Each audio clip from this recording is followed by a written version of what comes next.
আমার বাসায় আমি আর আমার স্বামী থাকি। ওয়াশরুম দুটো, একটাতে আমি গোসল করি, কাপড় ধুই, আর একটাতে উনি। আমার কেন জানি না কাপড় ধোয়ার সময় মনে হয় আমার সাথে অন্য কেউ কাপড় ধুচ্ছে।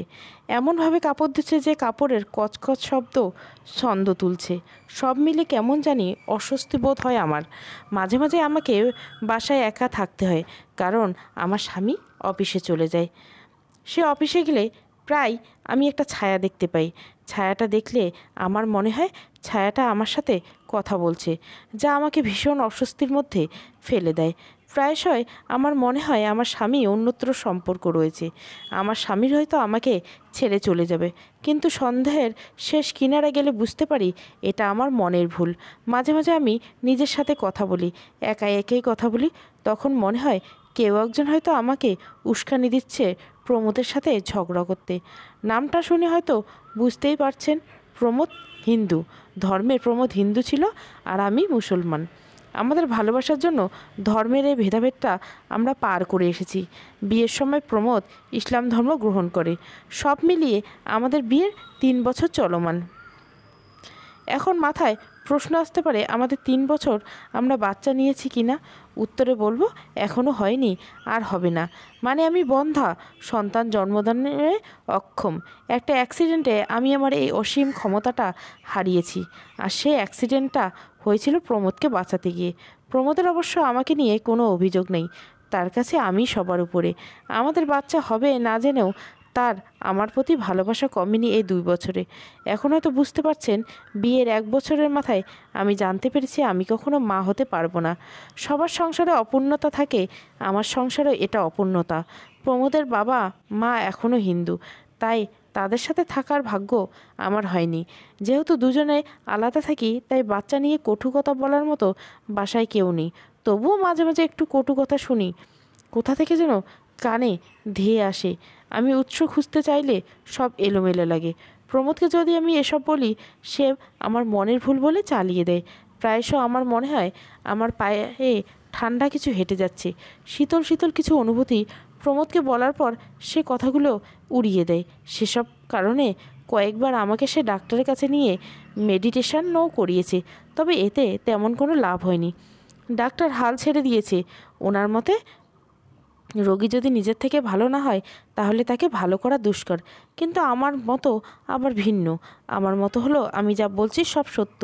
সত্য না হলে এতদিন মিথ্যের পিছনে ছুটতাম না। কিন্তু ডাক্তার সাহেব তা মানতে নারাজ। আজকাল আমার অদ্ভুত একটা অনুভূতি হয়। আমার মনে হয় আমি কোনো নাগিন। আমার মধ্যে সাপ হওয়ার একটা ক্ষমতা আছে। আমি চাইলে হয়তো সাপের রূপ ধারণ করতে পারি। বিষয়টা প্রমোদকে জানালে সে বলে ওঠে সারাদিন সিরিয়াল দেখার ফল। কিন্তু বিষয়টা কেবল সিরিয়াল দেখার প্রভাব নয়, আরও কিছু রয়েছে। সব মিলে আমার ভীষণ অস্বস্তি লাগে। এখন এসব প্রমোদকে বলা ছেড়ে দিয়েছি। ভেবে নিয়েছি বাচ্চা হবে না, তাই অনেক ডিপ্রেশনে থাকি, তাই আমার এমন মতিভ্রম হয়। প্রমোদকে তো বলেই দিয়েছে আরেকটা বিয়ে করে নিতে, তবে সে তাতে রাজি হয়নি। হয়তো একদিন হয়েও যাবে। প্রমোদ 4 দিনের জন্য যাবে অফিসের কাছে। বাধ্য হয়ে আমাকে একা রেখে যেতে হলো, কারণ সে দেশের বাইরে আমার কোনো পাসপোর্ট নেই। অল্প সময়ে পাসপোর্ট ভিসা করা সম্ভব নয়। এর আগে দেশে যত জায়গায় গিয়েছি আমি গিয়েছি। এখন না যেতে পারায়, যদিও প্রমোদের কোনো হাত নেই, তবু মন বলছে প্রমোদ হয়তো কারোর সাথে ডেট করতে যাচ্ছে। কত কিছু মন আওড়াচ্ছে বুঝতে পারবো না। রাত 3টের দিকে প্রমোদ এয়ারপোর্টের দিকে রওনা দিচ্ছে। রাত হওয়ার আমি আর সাথে যাইনি, ড্রাইভার নিয়ে গেছে। প্রমোদ বের হওয়ার পর আমার চোখ পড়ল অদ্ভুত একটা বিষয়। বাসার পেছনে বাগান থেকে একটি বাচ্চার কান্না ধেয়ে আসছে। আমি কান্না বরাবর এগিয়ে যেতে লাগলাম, কিন্তু আমি আবিষ্কার করলাম প্রমোদকে, তার সাথে একটা মেয়ে। প্রমোদ আমাকে এভাবে দেখে চুপসে গেল। তার সাথে থাকা মেয়েটা আমার দিকে এগিয়ে আসতে যখন নেবে, ঠিক তখনই এক রাশ আলোর ঝলক ঝাপটে পড়তে লাগলো। আমার মনে হলো আমার ভেতরে কিছু প্রবেশ করেছে, আর আমি তলিয়ে গেলাম এক গোলক রহস্যতলে। আমি সম্মিত ফিরে পেলাম। লক্ষ্য করলাম আমি রান্নাঘরে দাঁড়িয়ে আছি, কিন্তু এতক্ষণ যা দেখছিলাম তাকে আমার মতিভ্রম। নিজেকে সামলে নিলাম। বেশ ডিপ্রেশনে মানুষ কাতর হয়ে অনেক কিছু কল্পনা করতে থাকে। আমি এগুলো ভাবতে লাগলাম। এমন সময় কলিং বেলের আওয়াজ পড়ল। বাইরে থেকে আজানের ধ্বনি কানে আসছে। আমি বুঝতে পারছি না এ সময় কে এসেছে। প্রমোদ আবার ফিরে এলো কি না সেটাই ভাবতে লাগলাম। এসব ভেবে সামনে এগিয়ে দরজা খুললাম। দরজা খোলার সাথে সাথে আমি থমকে গেলাম। একটা ছোট্ট মেয়ে দাঁড়ানো। মেয়েটার পরনে গেরুয়া রঙের জামা পরা, জামার পরনের দিকে লাল বর্ণ। মেয়েটার বয়স আনুমানিক 2 থেকে 3 হবে। চোখের একরকম অদ্ভুত রকম ভিন্নতা। এরকম ভিন্নতা আগে আমি কখনো দেখিনি। মেয়েটার চোখে একটি লেন্স সবুজ বর্ণের, অন্য লেন্সের কালো কুচকুচে বর্ণের। দুটি চোখের লেন্সের কালার দুরকম এ প্রথম দেখলাম। হাতে একটা লাল রাখি বাঁধা, গায়ের রং শ্যামবর্ণ, ঘাড়ের দিকটায় একটি পদ্ম ফুল অঙ্কিত। মেয়েটা ঠোঁটের একপাশে হালকা কাটা দাগ। আমি বুঝতে পারছিলাম না এমন সময় কে এই মেয়েটাকে এখানে রেখে গেছে, আর মেয়েটা আবার কোথা থেকে এসেছে। এসব ভেবে আমি আশেপাশে তাকালাম। আশপাশটা একদম নিশ্চুপ, কেউ নেই। তারপর জোরে জোরে শব্দ করে বলতে লাগলাম, কেউ কি আছো? শুনতে পাচ্ছ? বাচ্চাটা কার? আমার কথায় কারো কোনো সাড়া পেলাম না। মনে হচ্ছে বাচ্চাটা কোথা থেকে চলে এসেছে। একে বাইরে রেখে দেওয়া বিপদ, এর চেয়ে বরং বাসায় নিয়ে যাই, তারপর ফেসবুকে পোস্ট করে দিলাম হবে। এই ভেবে আমি মেয়েটাকে সামনে বসলাম, তার দিকে তাকালাম। তাকাতেই মনে হলো মেয়েটার চোখ থেকে কিছু একটা আমার চোখে প্রবেশ করেছে। বিষয়টা আমি পাত্তা দিলাম না, কারণ এরকম ঘটনা এটা প্রথম নয়। আমি তার দিকে তাকিয়ে আধহত গলায় জিজ্ঞাসা করলাম, তোমার নাম কি মামুনি? তার স্পষ্ট গলায় জবাব আসলো, চন্দ্রাবতী। আমি বাচ্চা এত স্পষ্ট গলায় উত্তর দিল, বিষয়টা কেমন জানি অদ্ভুত লাগলো। আবার তাকে জিজ্ঞাসা করলাম, কার সাথে এসেছো? বাসা কোথায় তোমার? তোমার বাবা মায়ের নাম কি? তার কোনো উত্তর পেলাম না। এবার সে নির্বাক। এরপর যতগুলো প্রশ্ন করছি সে আর উত্তর দেয়নি, তাই প্রশ্নের ঝুড়ি আর ভারী করলাম না। চন্দ্রাবতীকে কোলে নিয়ে ঘরে আসলাম। তাকে বসিয়ে একটা ছবি তুললাম, তারপর ফেসবুকে পোস্ট দিলাম। পোস্টটা দিয়ে তার জন্য খাবার নিয়ে আসলাম। ততক্ষণে ভোরের আলো ফুটছে সবে। ঘরে একটা ডিম ছিল, দুধ ছিল, তাই তাই দিয়ে বাচ্চাটাকে খেতে দিলাম। বাচ্চাটা কেবল দুধটা খেলো, ডিম খেলো না। তারপর নিজে নিজে হেঁটে গিয়ে সোফায়ের কাছে বসলো, সোফায় উঠে বসলো, তারপর শুয়ে ঘুমিয়ে গেল। অদ্ভুত এক মায়া কাজ করছে বাচ্চাটির জন্য। মনে হচ্ছে রেখে দেই, কিন্তু যার সন্তান তার হারানোর কষ্টের কথা চিন্তা করলে অতটুকু আশা মনে রাখা নিরর্থক বই কি কিছু না। আমি মোবাইলটা হাতে নিলাম, ছবিটা মুহূর্তে ভাইরাল হবে। তবে বাচ্চাটির সঠিক পরিচয় এখনও পাওয়া গেল না, তাই চিন্তা করলাম 10টার দিকে থানায় গিয়ে যোগাযোগ করব। এরপর যদি সঠিক খবর না পাই তাহলে বাচ্চাটিকে আমিই রেখে দেব। বাচ্চাটার মুখের দিকে যতই তাকাচ্ছি ততই যেন আমি মায়ায় জড়িয়ে পড়ছি। জন্মান্তর বলতে কোনো কথা নেই, তবুও মনে হয় মেয়ে আমার।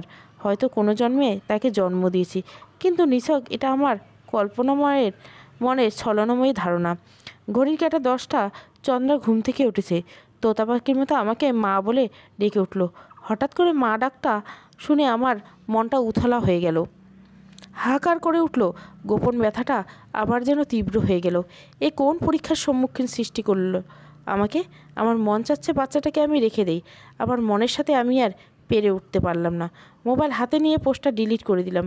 তারপর পুলিশ স্টেশনে যাওয়ার সিদ্ধান্ত বাদ দিলাম। চিন্তা করলাম আজ থেকে একে আমি নিজের মেয়ের মতো মানুষ করব।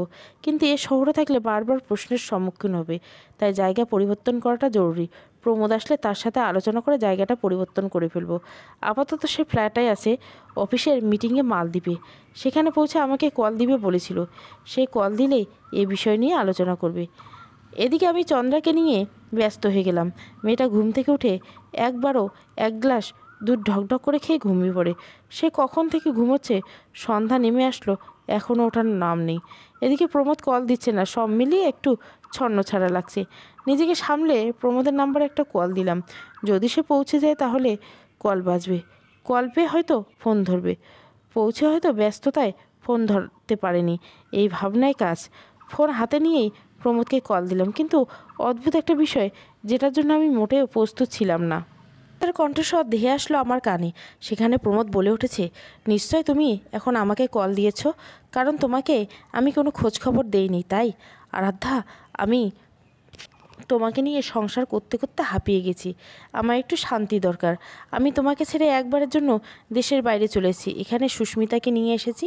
সুস্মিতা আমাদের অফিসের কলিগ। আমরা দুজন দুজনকে ভালোবাসি। আর আমি বাবা হতে চাই। সুস্মিতা অন্তঃসত্ত্বা। কথাটা অনেক বলতে চেয়েও আর পারিনি। আমাকে ক্ষমা করে দিও। আর মোবাইলটা আমি রেখে এসেছি। আমি জানতাম তুমি কল দিবে, আর কল দিলে এ কথাগুলো যেন শুনতে পারো, তাই রিংটোন সেট করে এসেছি। প্রমোদের কাছে এরকমটা আশা করিনি মোটেও। সে আমাকে কোনো কমতি রাখেনি। ব্যবসা সব মিলে আর্থিক কষ্ট কখনো আমি পাইনি।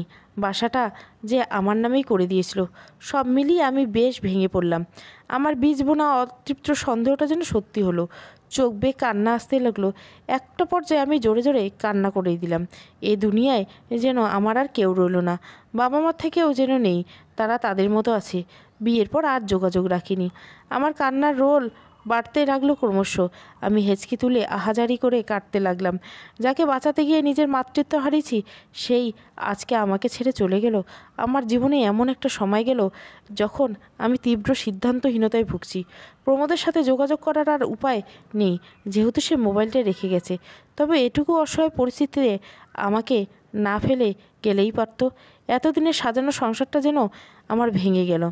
মা, খাচ্ছ কেন? কি হলো মা? একটা কোমল হাতে স্পর্শ পেলাম। চন্দ্রা আমার হাতে কাঁধে তার নরম তুলতুল হাতটা রেখেছে। তার মা ডাক শুনে আমার হাহাকার করা মরুভূমির প্রান্তরে যেন একটু শীতলতা পেল।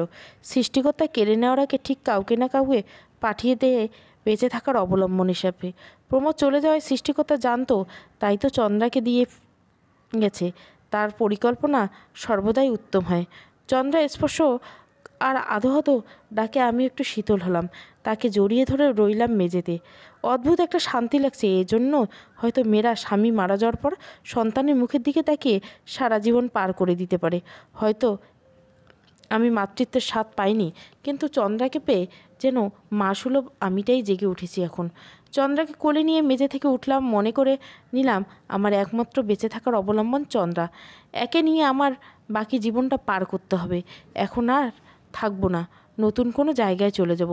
ব্যাংকে যা টাকা আছে তা দিয়ে একটা ব্যবসা শুরু করব। তারপর নিজে ইনকাম করে নিজের খরচ নিজেই চালাবো। বাড়িটা 1 মাসের জন্য বিক্রি করে অন্যত্র একটা বাড়ি কিনবো।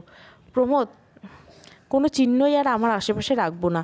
এ বাড়িটা ঘিরে 3 বছর অনেক স্মৃতি জমা হয়েছে, তবে সেগুলো আঁকড়ে ধরে চাইলে আরও নিঃস্ব হয়ে যাব। চন্দ্রা আমার চোখের জল মুছে দিতে লাগলো। আমার চোখের দিকে তাকালো অপলক চোখে। আমিও তাকালাম। আমার মনে হলো ওর চোখ থেকে কোনো এক রশ্মি আমার চোখে পড়েছে। দগ্ধ হাওয়ার বুকটা যেন আমার হুট করে শীতল হয়ে গেল। হিমেল ঠান্ডা বাতাস যেন শরীর ঘেঁষে বয়ে গেল। প্রচণ্ড রকমের একটা শক্তি আর শান্তি পাচ্ছি এখন। আমি চন্দ্রাকে শক্ত গলায় বললাম, আল্লাহ কাউকে নিয়ে সে জায়গায় কাউকে দিয়ে পরিপূর্ণ করে দেয়। প্রমোদ নিয়ে তোকে দিয়েছে রে মা। তোকে আমি আমার মেয়ের মতোই বড় করব। তুই আমার একমাত্র বেঁচে থাকার অবলম্বন। নিজেকে শান্ত করলাম। বেশ শান্তভাবে রান্না করতে লাগলাম। কবে থেকে আমার পছন্দের খাবার রান্না করিনি আমার মনে নেই। সবসময় প্রমোদের পছন্দে রান্না করতে আমার শান্তি লাগতো। আমার হাতে রান্না খেয়ে সে যখন প্রশংসা করতো, তখন আমার কলিজা ঠান্ডা হয়ে যেত। আজকে কেবল আমার পছন্দের রান্না আমি করব। কবজি ডুবিয়ে খাবো। মনে মনে কথাগুলো বলে হালকা হাসলাম। ভাব লাগলো অতি কষ্টে কি আমি পাথর হয়ে গেছি। রাত বাজে 1টা। রান্না শুরু করলাম। চুলার কাছে গিয়ে গ্যাসের চুলা জ্বালাবো, এমন সময় অদ্ভুত একটা আওয়াজ কানে ভেসে আসলো। প্রথমবার আওয়াজটা উপেক্ষা করলেও বারবার আওয়াজটা কানে আসাতে উপেক্ষা করতে পারছিলাম না। মনে হচ্ছে আওয়াজটা পেছন থেকে আসছে। তাই আওয়াজের উৎস বরাবর পেছন দিকে তাকাতেই যেন আবার চমকে উঠল। পেছনে একটি সাপ পাতিলের উপর বারবার ঠোকর দিচ্ছে। ভয়ে আমার গলা শুকিয়ে যেতে লাগলো। কণ্ঠনালী দিয়ে কোনো শব্দ নিঃসৃত হচ্ছে না। সব মিলিয়ে আমি একদম স্তব্ধ হয়ে গেলাম। চন্দ্রা এমন সময় ছুটে আসলো। সাপটাকে দেখে আমার দিকে তাকিয়ে হালকা হাসি আসলো।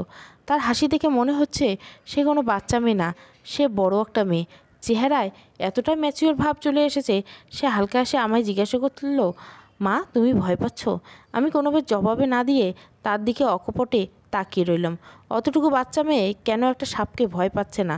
সেখানে তার ভয় সবচেয়ে বেশি পাওয়ার কথা।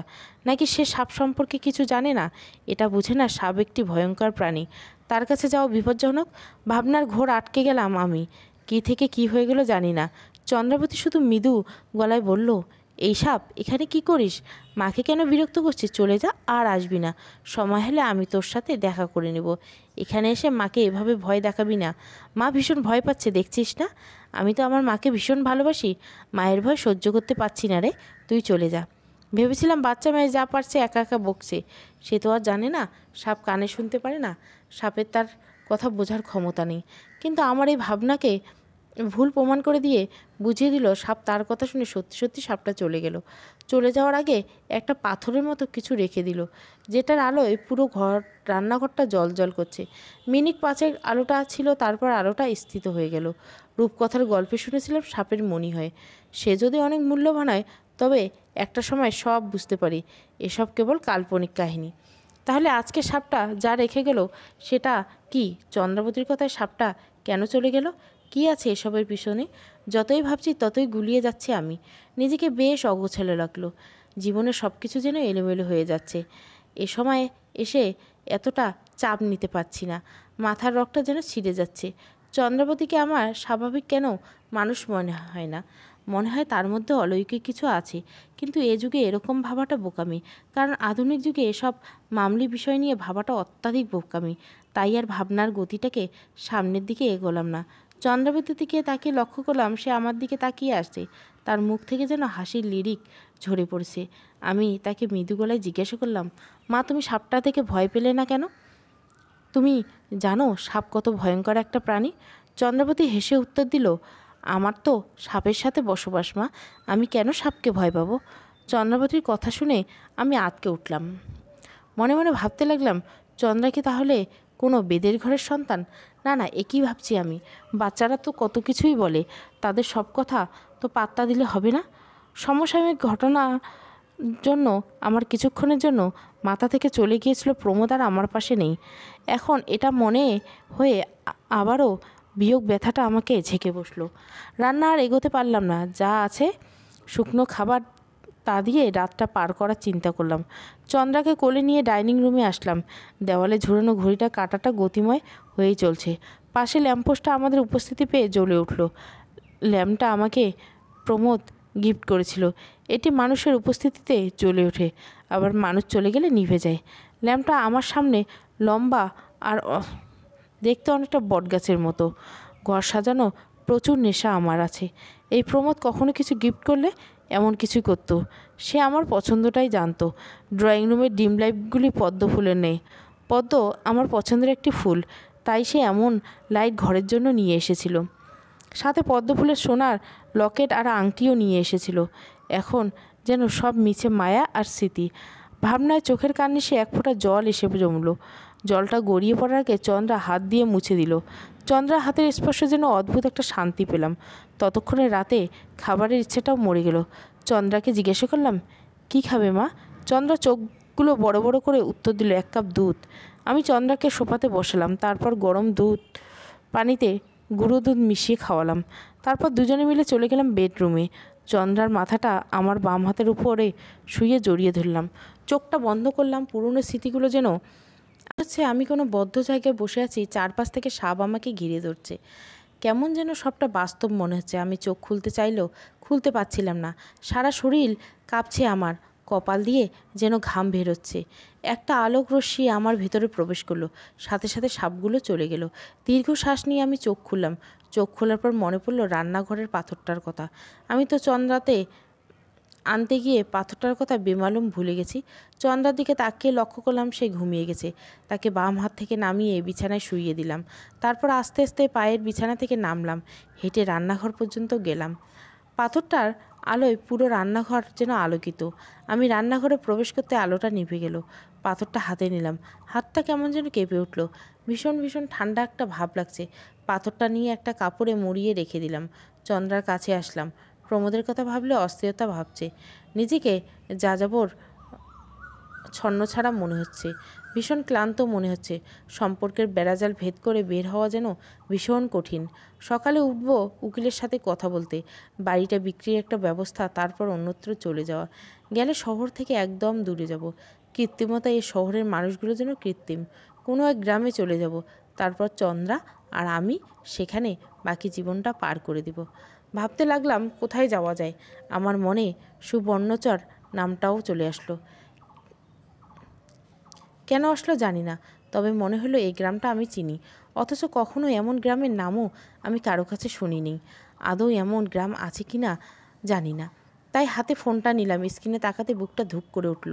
ভীষণ কষ্ট শুরু হলো প্রমোদ আর আমার কাপেল পিক দেখে। নিজেকে সামলে নিয়ে তারপর গুগল দিয়ে সুবর্ণচর লিখে সার্চ করলাম। সত্যি সত্যি লক্ষ্য করলাম এমন গ্রাম আছে। গ্রামটার ব্যাপারে সব ধরনের খোঁজ নেওয়ার চেষ্টা করলাম। গ্রামটা একদম ইন্ডিয়ার বর্ডারের ঘেঁষে অবস্থিত। লোকসংখ্যা বেশ কম, যাতায়াতও কম। জানি না কেমন জানি এখানে যাওয়ার ভীষণ স্বাদ জাগছে। এখানে গেলে এ বাড়িটা বিক্রিরও প্রয়োজন পড়বে না। বাড়িটা আমি এভাবেই রেখে যাব, তালা বন্ধ করে। যদি কখনো এখানে আসতে হয় আসবো, এসে ঘুরে যাব। মন কখন কি বলে বসে বলা যায় না তো। তাই বাড়ি বিক্রির সিদ্ধান্ত বাদ দিলাম। যে গ্রামের খোঁজ যতটুকু পারলাম অনলাইনে নিলাম। বেশ প্রচেষ্টার ফলে এই গ্রামের একজন লোকের নাম্বার জোগাড় করতে পারলাম। ওনাকে কল দিয়ে জানতে পারলাম সেখানে জমি কিনে ছোট্ট একটা ঘর এবং হোটেল দেওয়ার মতো কোনো ব্যবস্থা করা যাবে কি না। তিনি এক বাক্যে বললেন সম্ভব। আমি চাইলে কালকেই জায়গা দেখে দিতে পারি।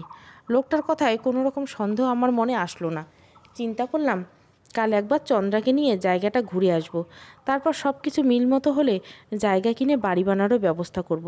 আমি বানানোর হলেই তবেই যাব। রাত যেন পার হচ্ছেই না। রাত বেশ দীর্ঘ লাগছে। চোখ দুটোতে একটুও ঘুম নেই। শরীরটা ম্যাচ ম্যাচ করছে, দম বন্ধ বন্ধ রাখছে। চোখ বন্ধ করে আছি, জানি না কখন ঘুম এসে হানা দিল চোখে। বিকট আওয়াজে ঘুম ভাঙলো আমার।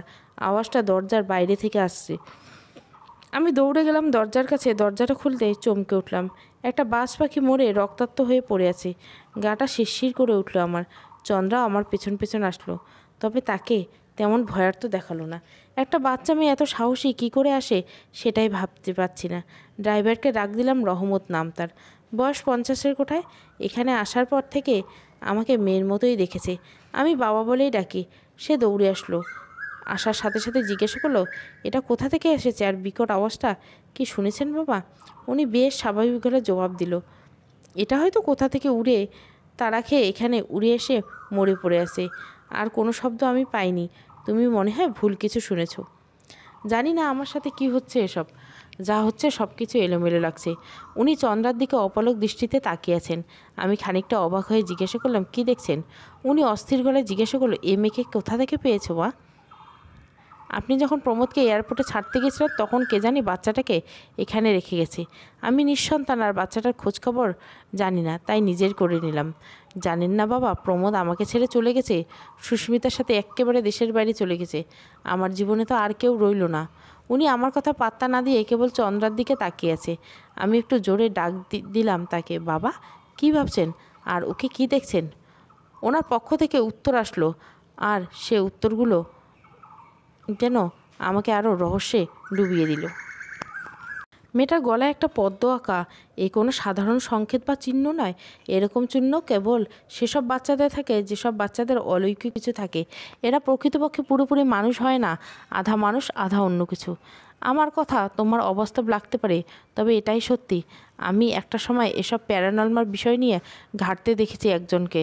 তার নাম ডাক্তার নির্মল। সে এখন দেশের বাইরে থাকে। তার থেকে এসব শোনা।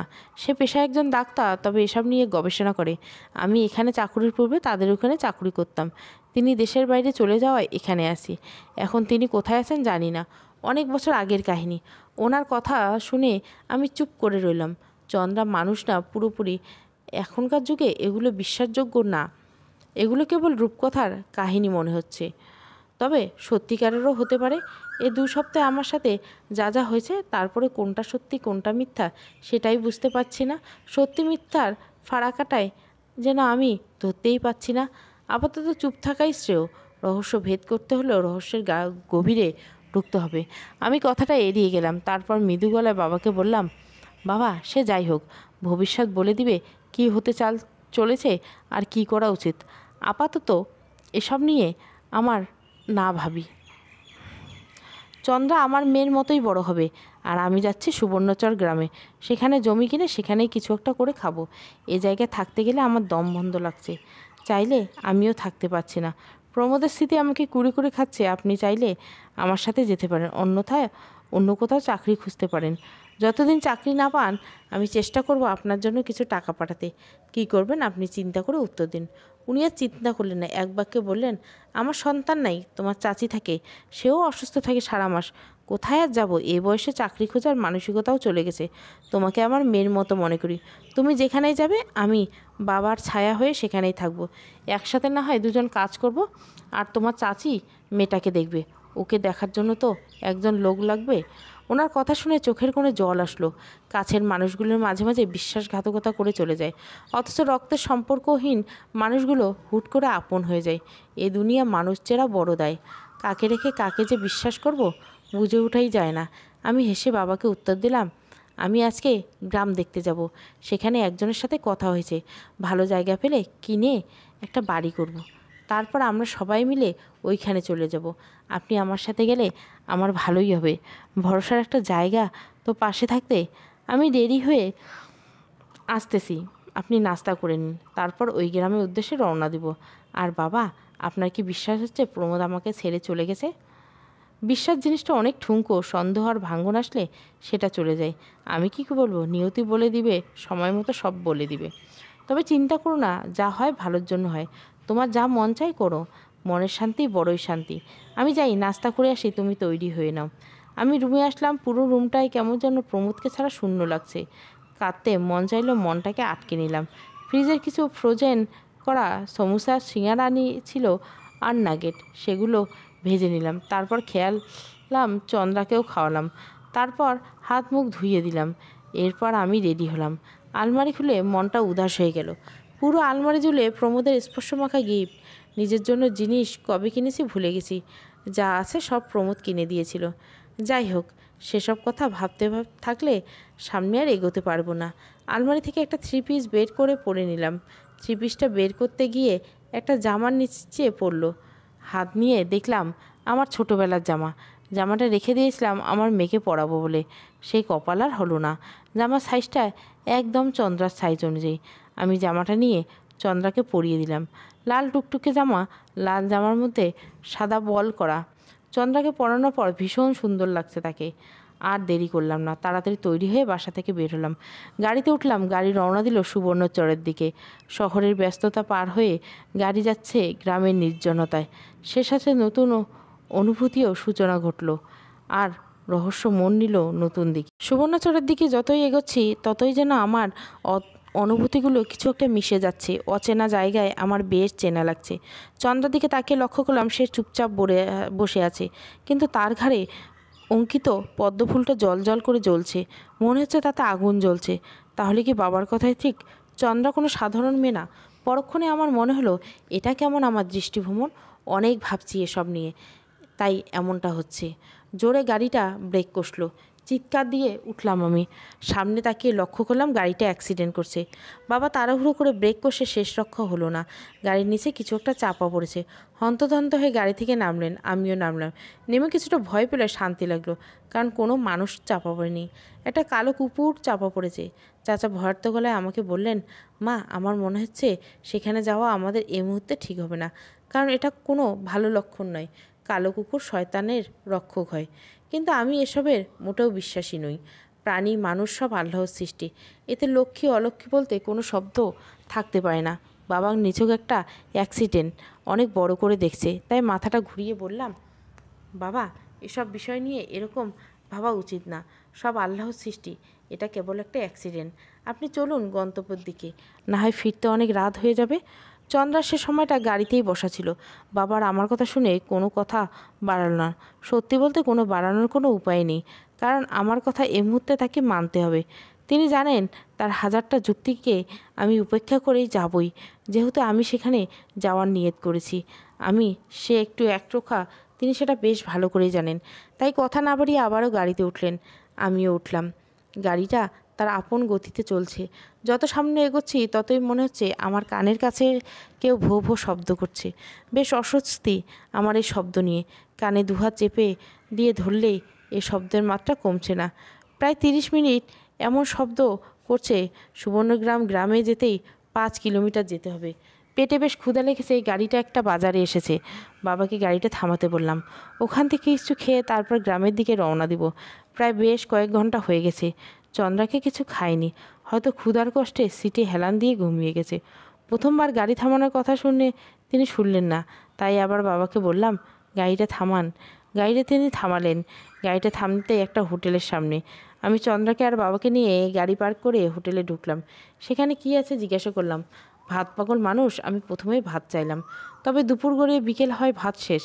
এখন শুধু নিহারি আর পরাটা পাওয়া যাবে। সেজন্য যা ছিল তাই অর্ডার দিলাম। পেটের ক্ষুধা নিবারণ করতে হবে আগে। কিছুক্ষণের মধ্যে খাবার চলে আসলো।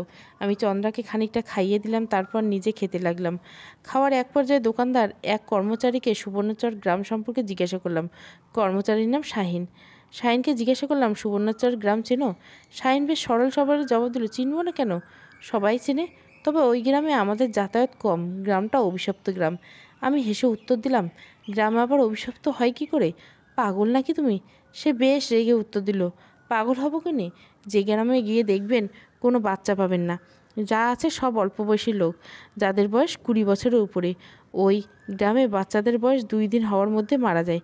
কে জানি অভিশাপ দিয়েছিল 100 বছর আগে, আর সে অভিশাপটা এখন 20 বছর ধরে কার্যকর হচ্ছে। আমি অবাক হয়ে জিজ্ঞেস করলাম, মানে 100 বছর আগে অভিশাপ দিলে তো গ্রাম এতদিনে শূন্য হয়ে যাওয়ার কথা। 100 বছরের বাচ্চা না হলে তো গ্রামে কেউ থাকার কথা না, থাকলে সব বুড়ো লোক থাকবে। শাহিন বিরক্ত হয়ে উত্তর দিল, অভিশাপ 100 বছর আগে দিয়েছে, অভিশাপ কার্যকর হয়েছে 20 বছর আগে থেকে। কারণ অভিশাপ দিয়েছিল এক মেয়ে, তার সাথে সে গ্রামের লোকেরা অনেক খারাপ করেছিল। তখন সে মেয়ে অভিশাপ দিয়েছিল সে আবার ফিরে আসবে 100 বছর পর। সে ফিরে আসার 20 বছর আগের থেকে সব গ্রামে কোনো বাচ্চাই জীবিত থাকবে না। আর সে অভিশাপটা 20 বছর যাবৎ করেছে। যত বাচ্চা হয় সব মারা যায়। যেখানে বয়স্ক 5 জন লোক আছে, তাদের বয়স 123 বছরের মতো। তাদের ভাষ্যমতে সে মেয়ে আবার ফিরে আসবে। তাই আমরা সেই গ্রামে কেউ যাই না, বিবাহ বা কোনো বন্ধনে জড়াই না। শাহিনের কথা শুনে আমি থমকে গেলাম। বাবাকে এসব বলা যাবে না, তিনি ততক্ষণে খাওয়া শেষ করে হাত ধুয়ে গেছে। কারণ এসব ভিত্তিহীন গল্প বাবা বিশ্বাস করে ফেলতে পারে, আর চন্দ্রাকে সে বাচ্চা মনে করতেই পারে। এসব হতে পারে বাবার এই ছেলেকে শিখিয়ে রেখেছে এক ফাঁকে, যাতে করে গ্রামে যাওয়ার ভূত আমার মাথা থেকে নামে। আমি শাহিনের কথাটাকে বেশি পাত্তা দিলাম না। এ কথা পাত্তা না দিলে হাজারো কথা বেড়া জালে আমি ফেঁসে যাব। আর যদি বাচ্চা নাও থাকে, ধরে নিতে হবে এই গ্রামে কোনো রোগ আছে, যা ব্যাকটেরিয়া আছে, যেটা গর্ভবতী নারীদের আক্রমণ করে। গর্ভ থেকে বাচ্চা মৃত্যুর ঝুঁকি নিয়ে নেয়, আর সে তো বাচ্চা হওয়ার পর মারা যায়। সেটা পরে ভাবা যাবে, আগে যাওয়া যাক গ্রামে। খাওয়া শেষ করে বিল পরিশোধ করে আমরা রওনা দিলাম গ্রামের উদ্দেশ্যে। মাগরিবির আজান পড়েছে। গ্রামটা একদম নিস্তব্ধ হয়ে গেছে। আমি চন্দ্রাকে নিয়ে নামলাম। গাড়ি থেকে নামতে একটা দমকা হাওয়া যেন আমাকে আবারও রহস্যের গভীরে নিয়ে গেল। ঝড়ের মতো বাতাস। আমি দাঁড়িয়ে থাকতেই যেন হিমশিম খাচ্ছি। চোখ বন্ধ হয়ে শক্ত হয়ে চন্দ্রাকে কোলে নিয়ে কোনো রকম দাঁড়িয়ে আছি। মনে হচ্ছিল কানের কাছে কেউ এসে বলছে, তোমাকে স্বাগতম, প্রতিশোধ নিয়ে তবেই যাবে। সব কিছুর প্রতিশোধ, তোমার সাথে করা সকল অন্যায়ের প্রতিশোধ। এই গ্রামের শান্তি বিনষ্ট করে যাবে, বিনাশ করে তবেই যাবে, না হয় তোমার মুক্তি নেই। কথাগুলো মনে হচ্ছে কানের কাছে কেউ স্পষ্ট করে বলছে। আমি কিছুটা ভয় পেয়ে চোখটা খুললাম। সাথে সাথে ঝড়টা থেমে গেল। এবার চারপাশটা ভালো করে তাকালাম। পুরো গ্রামময় সুপারি আর তাল গাছের সংখ্যাই বেশি। যতটুকু চোখ যাচ্ছে কেবল সুপারি আর তাল গাছ। বন জঙ্গলে ভরপুর গ্রাম। এরকম একটা গ্রাম আছে কখনো কল্পনা করতে পারিনি। মাঝে মাঝে মনের কথা শুনতে হয়। আজকে যদি মনের কথা না শুনতাম, তাহলে এমন গ্রামের সন্তান পেতাম না। রাত হয়ে গেছে, সূর্য পুরোপুরি ডুবে গেছে। এখন কোথায় যাব, এটাই ভাবনার বিষয়। অনেকের ভেবে সে নাম্বারটা কল দিলাম, নাম্বার বন্ধ পেয়ে বেশ আশ্চর্য হয়ে গেলাম। একটু আগে লোকটার সাথে কথা বললো, সে বলল এখানে নামতে, আমাদের জন্য দাঁড়িয়ে আছে, আর এখন মোবাইল বন্ধ। একটু অস্বস্তি আর বিরক্ত যেন আমাকে ধরে বসলো। আমি চুপ করে কিছুক্ষণ এদিক ওদিক খুঁজতে লাগলাম। এপাশ ওপাশ ফিরতে ভয় পেয়ে গেলাম একজন মাঝবয়সী লোককে দেখে। লোকটি স্বাভাবিক হলেও ভয় পেতাম না। তবে লোকটার এক ঠোঁট নেই, মানে নিচের ঠোঁটটা অস্বাভাবিক কাটা। দেখতে ভীষণ কালো, কালো চামড়ার সাদা দাঁতগুলি ভেসে উঠছে। লোকটা চোখগুলো কুঠুরিতে পড়ে আছে। এমনও দেখতে মানুষ হয় জানা ছিল না। সৃষ্টিকর্তা মানুষের কত রূপ, কত আকৃতি দিয়েছে হিসাব নেই। না লীলা খেলা বোঝা ভীষণ কঠিন, তাই কিছুটা ভয় পেয়ে নিজেকে সামলে নিলাম। আমি কিছু জিজ্ঞাসা করার আগে লোকটা জিজ্ঞাসা করলো, আপনারা কোথা থেকে এসেছেন? দেখে তো এই গ্রামের লোক মনে হচ্ছে না, এখানে কার কাছে এসেছেন? বাবার দিকে তাকিয়ে খেয়াল করলাম উনি আশেপাশে কী যেন মনোযোগ দিয়ে দেখছেন। এদিকে আমি কি করছি সেটা নিয়ে তার কোনো মাথা ব্যথা নেই, তাই ওনাকে এ বিষয়ে জড়ালাম না। স্বাভাবিক করে বললাম, আমি ঢাকা থেকে এসেছি, এখানে এসেছি একটা জায়গা কিনে ঘর করে থাকার জন্য। ঢাকার কোলাহলে ভরা পরিবেশটা আর ভালো লাগছিল না, তাই এখানে একজন লোকের সাথে আমার ফোনে কথা হয়েছিল। তিনি বলেছিল এখানে থাকার জন্য। আসার পর থেকে ওনাকে ফোনে পাচ্ছি না, কোনোভাবেই কল করে যাচ্ছি। তিনি কথা শুনে একটু অবাক হয়েছেন, বোঝা যাচ্ছে অবাকের ছাপ নিয়ে। আমাকে আবার জিজ্ঞাসা করছেন, আপনি কি নিশ্চিত ওনার সাথে আপনিই ফোনে কথা বলেছেন? নিশ্চিত হব না কেন? উনি বলেই তো আমি এখানে আসতে পেরেছি, না হয় আমি এখানে ঠিকানা কোথায় পেলেন বলুন? দেখুন, এই গ্রামে কোনো নেটওয়ার্ক নেই, এটা শহর থেকে একদম দূরের একটি গ্রাম। এই গ্রামে কোনো রকম আধুনিক যোগাযোগের ব্যবস্থা নেই। এই গ্রামে অনেকে ভালো করে চেনেই না, কারণ এখানে ছেলেমেয়েরা কখনো এই গ্রামের বাইরে যায় না। আপনি তাহলে কিভাবে এখানে লোকের সাথে কথা বললেন? ওনার কথা শুনে কিছুটা চমকে গেলাম। যদিও নেটওয়ার্ক না থাকবে তাহলে কিছুক্ষণ আগে আমার ফোন কি করে চললো? কল দিতে তো নেটওয়ার্ক নেই, সেটা শো করলো। আমি কিন্তু বেশ স্পষ্ট দেখছি নাম্বারটা বন্ধ। এটা কি করে সম্ভব? আমি আর পাচ্ছি না, ফোনটা স্ক্রিনে তাকালাম, সত্যি সত্যি খেয়াল করলাম ফোনে একদম নেটওয়ার্ক নেই। আমি চুপসে গেলাম। এটাও কি আমার মতিভ্রম? সত্যি কি আমি কারোর সাথে কথা বলিনি? তাহলে কি আমি সিজোফ্রেনিয়া রোগীদের মতো চিন্তা করছি? বিষয়টা কি আরও গভীরভাবে নিলাম। যত গভীরে নিব ততই সন্দেহ, দোটানা আর সত্য মিথ্যার বেড়াজালে ফেসে যাব। মৃদু গলায় বললাম, হয়তো আমার ভূত হতে পারে। আচ্ছা চাচা, এখানে কি আজকে রাতটা থাকার ব্যবস্থা করা যাবে? কোনো হোটেল বা কিছু আছে? আর আমি চাচ্ছিলাম এখানে একটু জায়গা কিনে বাড়ি করব। সেটাও নিয়ে কথা কার সাথে বললে ভালো হয়? আর আপনার সাথে আমার পরিচয় হলো না। আমি আরাধ্যা, আর এটা আমার মেয়ে, উনি আমার বাবা। আপনার পরিচয়টা দিন। আমি হাসমত, বয়স আমার আপনার বাবার মতো। আমি এই গ্রামের গণ্যমান্য ব্যক্তিদের মধ্যে একজন। অজপাড়াগায় হোটেল পাওয়া দুঃস্কর, আর সন্ধ্যার পর বাইরে থাকাও বিপজ্জনক। অভিশাপ আছে এই গ্রামের। এত ছোট বাচ্চা নিয়ে এই গ্রামে আসা আপনাদের ঠিক হয়নি। এখানে কোনো বাচ্চাই বাসে না। যাই হোক, আপনাদের আপত্তি না থাকলে আমার বাসায় থাকতে পারেন। গ্রামের কুটুম্ব বলে কথা। আমি ওনার আহ্বানে খুশি মনে মেনে নিলাম, কারণ এছাড়া দ্বিতীয় কোনো পথ আমাদের জন্য খোলা ছিল না। আমার জন্য খোলাই ছিল না। অভিশাপের ব্যাপারটা সত্যি, সেটা বুঝতে পারলাম। কিন্তু এগুলো কি তাদের মনের ভুল? গ্রামে তো কত কুসংস্কার রটে, হয়তো এটাও তেমন। এই গ্রামের বাতাসে হয়তো বিষাক্ত কিছু আছে, যার জন্য নবজাতক বাচ্চা বাঁচতে পারে না। গ্রামটা একদম ভেতরে হওয়ায় যোগাযোগ ব্যবস্থা না থাকায় এখানে উন্নত চিকিৎসা পৌঁছায়নি। আর সবচেয়ে বড় বিষয় হলো এখানে গবেষণা করার মতো কেউ নেই। সব মিলিয়ে এখানে তাদের মনে একটা কুসংস্কার জমাট বেঁধেছে। বাবার দিকে তাকিয়ে খেয়াল করলাম তিনি এখনও একটি গাছের দিকে তাকিয়েছে। কি দেখছে জানি না। আমি বাবাকে ডেকে বললাম, বাবা, উনি বলছেন ওনার বাসায় ওনার থাকতে, এছাড়া আমাদের কোনো উপায় নেই। গাড়ি স্টার্ট দিন, আমরা না হয় ওনার সাথে যাই। গাড়ি স্টার্টের কথা শুনে হাসমত চাচা বলে, না রে মা, আপনারা যেভাবে যেতে চাচ্ছেন সেভাবে পারবেন না। সরু রাস্তায় গাড়ি ঢুকবে না, আর সাঁকু পার হতে হবে। আমরা সাথে হেঁটে চলুন, গাড়ি এখানে রেখে যান। পাশ থেকে বাবা বলে উঠল, আরাধ্যা, আমাদের উচিত এই মুহূর্তে এই গ্রাম ছেড়ে চলে যাওয়া। সব কিছু আমার কাছে সুবিধার মনে হচ্ছে না। ওই যে গাছটা দেখছো না? আর কিছু বলতে নিবে আমি চাচাকে থামিয়ে দিয়ে বললাম, চাচা, এসব কথা বলে কি হবে? যা কপালে আছে তাই হবে। গাছ নিয়ে আলোচনা পরে হবে। এখন চলুন তো ওনার সাথে। তারপর হাসমত চাচার দিকে তাকিয়ে বললাম, আমরা রাজি আপনার বাড়ি যাওয়ার জন্য। কতক্ষণ লাগবে যেতে? সেখানে গিয়ে না হয় বাকি কথা বলে যাবে। এই তো 15 মিনিটের মতো লাগবে। এ জঙ্গল পার করে একটা সাঁকু পার হতে হবে, তারপর গ্রাম শুরু। আমার পেছন পেছন আমি আর বাবা হাসমত চাচার পেছন পেছন যেতে লাগলাম। চন্দ্রা আমার কোলে। এতক্ষণ যাবৎ কোলে রেখেও আমার কেন জানি ক্লান্তি বা হাত ব্যথা করছে না। চন্দ্রাকে তুলোর মতো হালকা মনে হচ্ছে। জঙ্গলের পথ দিয়ে আমাদের যাত্রা শুরু, আর সে যাত্রার ধাপে ধাপে সম্মুখীন হয়ে কিছু রহস্য জালের। চন্দ্রাবতী সিজন 2 প্রথম পর্ব। ভালো লাগলে অবশ্যই লাইক, শেয়ার এবং সাবস্ক্রাইব করবেন। Thank you for watching.